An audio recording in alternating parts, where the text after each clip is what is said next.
Yeah, hey, thanks, man. I really appreciate it. So yeah, growing up in my life, becoming Peni and doing that whole, devoting your whole life to the gangs and white supremacy, and it kind of evolves over time. For me, it started out a long time ago where I wasn't even a racist. I used to hang out with anybody. It didn't even matter. And now I'm back to that again. But, so around my area, there was a huge movement going on as far as like the white supremacy, white power type of movement right there. I mean, to the extent where dude, they did a whole sweep right there type of thing, bro. I was starting to get connected with people who I didn't even realize had friends that were really, really doing things. And I wasn't all the way, into Peni yet at this time. I was just getting familiar with them and starting to hang out with them and things of that nature. And also at this time, where I was living at this time, it was Menifee, California. It was a little small town right there in between Temecula, Murrieta, Lake Elsinore, and Lake Elsinore too. Lake Elsinore, the individuals from Lake Elsinore, Menifee, Meadowbrook, Hemet, all the skinheads coming out of there were all kind of uniting and starting to become this big, huge, movement, okay, the National Socialist movement. And there was a person, he happened to be a football coach at Paloma High School in Menifee, was throwing rallies. He's in prison right now. He's in prison right now doing an extensive sentence due to the fact of what happened on the streets around this time, and it was all connected. And his son is actually from, one of my gangs, is a member from my gang too. And he would be a football coach, and then on his off time, he would throw white power rallies. So he was a football coach at a high school, and he would take these white boys that he'd seen potential interest in, and he would start, working on them and brainwashing them and molding them into these skinheads and he would put them on steroids to where they were these big old monsters just running around crazy, and that's what he was doing, okay? So he would hold rallies all around my area, and it was just getting bigger and bigger and bigger, and this movement was getting bigger and bigger and bigger. Well, there was also a lot of individuals and crews that were riding dirt bikes, so they started Metal Militia. I don't know if anybody has ever heard of Metal Militia, but little Mike Metzger and Brian Deegan happen to be friends of mine. And Mike Metzger especially, that's the founder and co-founder of Metal Militia. They're out of Lake Elsinore, and they ride dirt bikes. On my stomach, I have the Metal Militia German helmet tattooed on my stomach because that's what I was into out there. I was into dirt bikes. And this movement was starting to kind of evolve into the skinhead movement because everybody was hanging out with each other. So there was starting to be some sort of perception that Metal Militia was a skinhead white power movement too. But that's not true. That's not true. Although, they were hanging out at parties and stuff like that where Peni would be there, skinheads would be there and stuff like that. But them themselves, nah, bro, they were just dirt bikers that were partying and stuff out there. And I knew Mike Metzger's girl too. Mike Metzger's girlfriend was all tatted down there. It was just all about, riding dirt bikes, making money. But although there was a lot of people doing a lot of drugs, so the drug scene was there too. Well, one day, okay, my co-defendant, she lives in an area in Menifee right next to a spot called the Wooden Nickel. This call and your telephone number will be monitored and recorded. The Wooden Nickel at this time was a spot right there in Menifee that was secluded where you can go rent out this lot that has a stage for a band and then a lot where you can just throw raging parties out there. I mean, just monstrous parties for a certain price. You get that. And when we, and that was right across the street from one of my good friends. So as we were walking, me and my girlfriend were walking over to one of my friend's house that day. We noticed over there at the Wooden Nickel that they were building some jumps. They were building jumps for dirt bikes. And I looked over and I said, hey, bro, we got there and we were talking to my bro, and I said, what's that about? And they said, well, Mike Metzger is going to throw a party tonight because he's going to do a backflip on a little tiny 50 dirt bike. I said, no way, bro. He said, yeah, bro. I said, well, let's go over there and check this out while they're building it. This is daytime. This is earlier in the daytime that night. It was on a Friday night. So Friday, so we smashed over there because we're allowed to go over there. This is right there in the neighborhood of my co-defendants, Jackie. So me, Jackie, and my bro, we go over there. We go over there to see what's going on, and as we're going over there, there's Metzger, and we're like, what's up, bro? What's up, Mike? And he's like, hey, what's up, man? I said, so what's going on tonight? What's going on with this party, bro? And he said, well, check it out, bro. We're going to throw a rager tonight, bro. It's going to be like 3 kegs, bro, and it's going to go down, bro. So, yeah, he's like, but, you know, we don't want any problems. We don't want any penite. We don't want any skinheads. We just want to have a good time tonight. So if you guys, I said, well, can we come? Can I come? And he said, yeah, you can come. But you can't bring any of your, you know, any problems, and you can't bring no skinheads or anything like that. This is not that type of party, Powder. And I'm like, bro, no problem. No problem. You know what I mean? I said, well, what time does it start? And he said it's going to start about 8 o'clock, $5 to get in, $5 a head. All right, cool, bro, cool. And we left. So we went back there. This is all in walking distance for us. Everybody else kind of has to drive there. They have to drive there, but this is inside Jackie's neighborhood. We leave. And we go back there, and we're hanging over at my buddy Travis's house. And as we're just hanging out at Travis's house, we're all discussing this party that they're having. And Travis, his house was known for having the best parties. Okay, he's one of my other good friends. He passed away. Rest in peace, Travis. Rest in peace, Travis, bro, for real. And it was one of my good friends, and he passed away a year or two ago.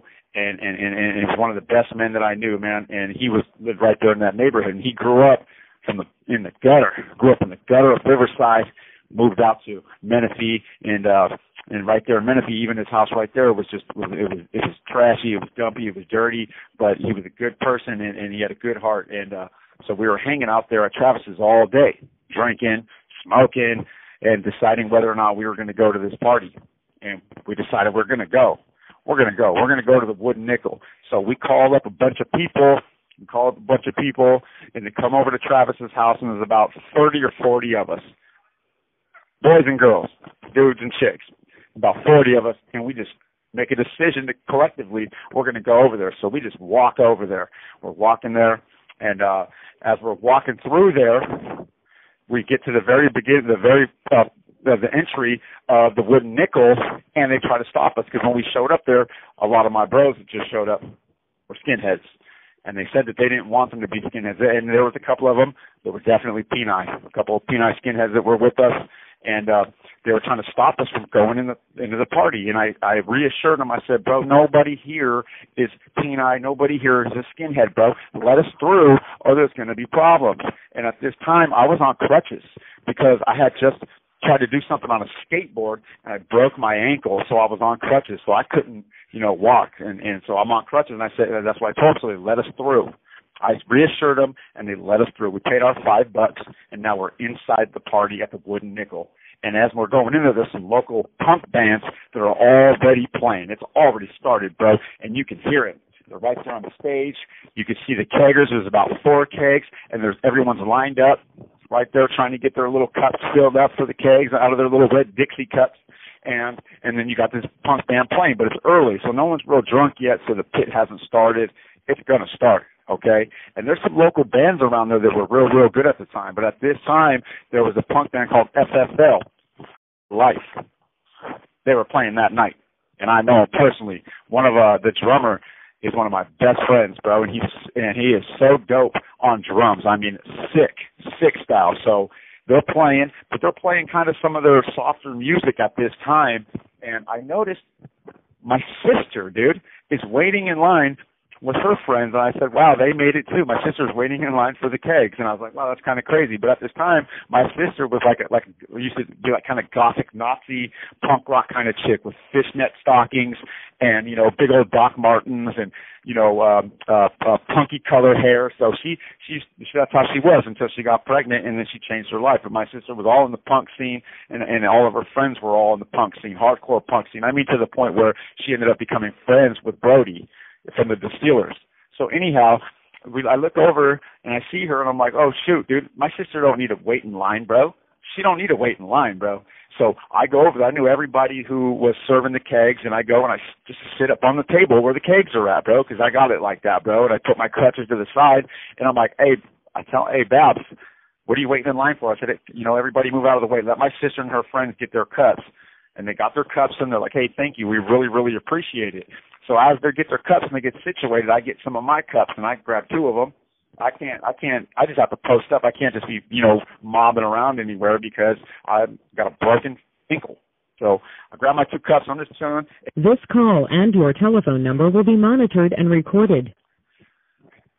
So, some of my ex-girlfriends were there and things of that nature. And, I look over and I see some of my homeboys from Peni that are starting to get a little rowdy. They're starting to get a little rowdy. This party's not hard enough. And, the band's playing. It's a nice mellow night going on. And a couple of my comrades, they come over and they're like, hey, bro, like, is this what it's going to be all night, bro? Like, this can't be, bro. Like, we got to get this going. We got to get this started, okay? So they go, I said, well, what's up, bro? Like, you want to go start the pit? Let's go start the pit, bro.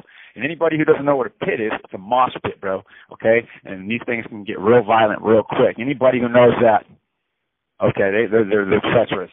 I've been in a lot of them, and they're not good sometimes, okay, especially when people are real intoxicated. So I'm like, well, what's up, bro? I'll go with you guys. So I grab my crutches. I have somebody take my two Dixie cups. I was like, bring them over. I'm going to go sit on the stage because I can't be in the pit, but I'm going to definitely go get front row seats right here on this stage. So I go over there. I, hobble my way over there on these crutches.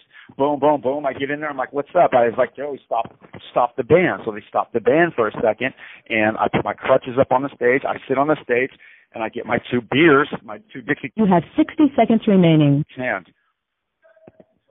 So I hobble, I get my two Dixie cups, I have one beer in each hand, and I'm talking to the drummer of the band, bro, and he's a good friend. I said, bro, they want to start the pit right now, bro. And they said, yeah. I said, so you got to get ready, you got to start playing some harder stuff. I said, all right, bro. He lets his band play, his bandmates know, bro, they're going to start, get the pit going, bro, so you got to start playing harder stuff, because they were playing hard stuff, but when you do a pit, you play the hardest of the hardest, bro. And so what they did was, this is how it went. They started some of their hardest stuff. Joey kicked it off with the drums. Boom. And now they're going. So I'm watching my homeboys. They're going around. Everybody's, there's about four of my homeboys that are just kind of walking around in a circle trying to start the pit, and they're going around and they're just pushing people. People that are on the outskirts of this. The wooden nickel. Now they're inside the wood. They call it the wooden nickel because for the stages, there's just a little like patio to where it's like wooden. It's wooden to where you could start a pit right inside, and then outside of that, that's all dirt. So people that are just standing around inside the wooden nickel, there's everybody. Everyone's everywhere, so they just... This call and your telephone number will be monitored and recorded.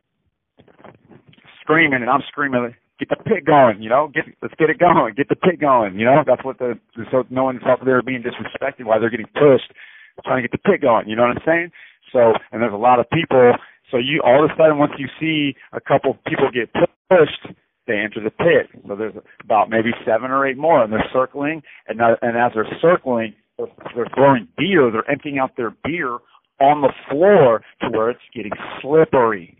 Okay, so they're going and they're pushing more. The more people that they push are dropping their beers or setting it to the side of it. Because if you get pushed, you're talking to some girl and they push you, more than likely you're going to, hey, hold my cup for a second. I'm going to go ahead and jump in this real fast. So that's what you do. That's the intention of that. Next thing you know, 10 leads to 15. 15 leads to 30, and now they got the pit going. The pit's going, and there's a couple of dudes that I know up in there, bro, that are really, really aggressive, bro, and they're in there, and they're pushing each other, and they're slipping, and it's starting to get real, real bad. And see, when you're doing a pit, there's rules to the pit. You can't push somebody from the back. You can't do that. You can't push them from the back like that. You have to. And if you do, you have to have somebody to catch them, bro. There's rules to it. It's a dance is what it's considered, and it started to go, but it was getting out of hand quick, bro. It was getting out of hand quick, bro. And I'm like, oh, no, dude. Oh, no, bro. Oh, no, bro. So they stop it. They break it up. They break up the pit. They break up the pit. Quick. Hey, stop. They stop. The band stops, bro. It's got to stop, bro. So they stop. Okay, I grab my crutches. And here comes Metzger. Here comes Metzger with his girl. Little Metzger's talking, bro, like, stop. Everyone's got to stop, bro. This isn't what kind of party it is, and he's screaming, and now everyone's trying to break everybody up, and my homeboys, here come, Peni's in there, bro. Peni's in there. Skinheads are in there, brother. They're there. They're the ones pitting, bro. Now they're like, Peni's here, bro. Now they're banging. Now they just made themselves noticed, bro. we're here. Like, look, check it out. This is Peni, brother. Like, Paulie from Peni was there, and he's like, Tyler, I told you not to bring none of these people, and blah, blah, blah. And he's screaming and yelling, and my homeboys are all right there. I mean, it's a big old scuffle and interaction. And my sister and her friend, my sister started to get a little bit scared because I'm kind of like trying to break it up too with my crutches, bro. And I got my crutches. I know everybody. I'm like the one who was kind of like mediating because I knew everybody there. And they're like, Tyler, what'd you do? I said, look, bro, everything's good, bro. Everything's good. And as I'm talking, trying to like settle this thing down, bro, Metzger's like said something to one of his homeboys said something to one of my friends. He said, "Where's those Menifee at?" And one of them was right next to him, bro. And he's like, "Right here, dude." Boom! And socked him right in the face, dude. Right in the face, and it kicked, bro. It cracked. I grabbed my crutches, bro. It kicks off, bro, and now we're fighting, bro. We're fighting, bro. All of them. We're fighting all of Metzger's homies. We're fighting all their dudes, and next thing you know, someone gets hurt, bro. Someone gets stuck, bro. Someone got stuck. And I was hitting people in the head with crutches and things like that, but I didn't stab nobody. And I was getting hit too. You know what I mean? But we were just mashing these dudes out though at the end. And then next thing you know, the girls and people start screaming. They start screaming. Okay. I mean, it was a scuffle about like maybe 40 to 50 heads that were getting it. It went bad real quick. And now, I don't know if someone called the cops or something, but the cops started coming deep. I'm talking like 10 squads. Helicopters came so everybody broke. Everybody broke. My sister, I'm on crutches, bro, so I can't even break, bro. I can't even move, bro. So my sister was like, we got to grab my brother. We got to grab my brother. And then she turns back around, and I had her and my bro dragging me, dude, to get away from there because everyone's trying to get away from the cops because people just got stabbed, bro, over this, dude. And so bad, though, like bad. It wasn't just some simple little, like they couldn't even get up off the floor type of thing, bro. And no one really knew who did it because it just happened. And there were so many people fighting, bro. There was no way to determine who was it. So, dude, we didn't really know where to go because we all walked there. We all walked there, bro. So we had to hide out there in the wilderness, dude. And the cops were looking around, and they found us, bro. They found us. I was tucked away with me and my sister and my bro, and all the people I came with are there. And they're like, boom, the cops came with the flashlights. They're looking at our knuckles. They're checking us out to see whether or not we were involved in what just happened. We told them we weren't involved in nothing. They checked it out, and they let us go. They let us go.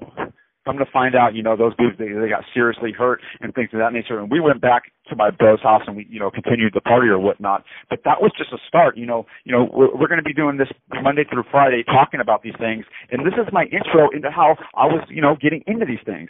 You know, and I was in one party turns into this, and then it starts to escalate and it starts to evolve.